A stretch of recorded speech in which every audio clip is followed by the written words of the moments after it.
அஸ்ஸலாமு அலைக்கும் வரஹ்மத்துல்லாஹி வபரகாத்துஹு. இஃப்தாருக்கு இந்த மாதிரி ஒரு தடவை கடல் பாசி செய்து பாருங்கள். பார்க்குறதுக்கு நல்லா சூப்பராக இருக்கும், சாப்பிட்றதுக்கும் நல்லா டேஸ்ட்டாக இருக்கும். இப்போ இது எப்படி செய்கிறதுன்னு பார்ப்போம்.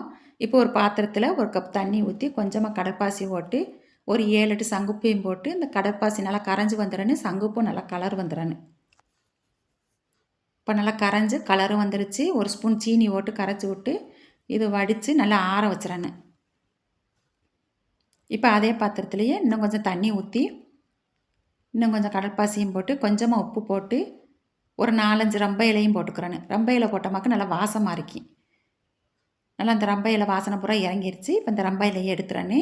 கடற்பாசி நல்லா கரைஞ்சிருச்சு. ஒரு கப் தேங்காய் பாலை ஊற்றி அடுப்பை ஆஃப் பண்ணிடுறேன்னு.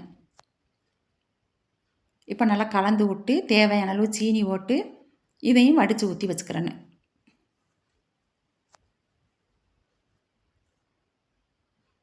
இப்போ இதையும் நல்லா வடித்தாச்சு. இப்போ சங்குப்பூ போட்ட கடல் பாசி நல்லா உறைஞ்சிருச்சு. இது சிறுசாக நறுக்கிக்கிறேன்னு. இப்போ நறுக்கி எடுத்து நம்ம தேங்காய் பால் ஊற்றி வச்சுருக்கிறோம்ல கடல் பாசி அதில் போட்டு கலந்து விட்டு ஆற வச்சிடறேன்னு. ஆறி நல்லா உறைஞ்சி வந்துடுறேன்னு. இப்போ நல்லா உறைஞ்சிருச்சு. இப்போ நம்ம கட் பண்ண வேண்டியதான்.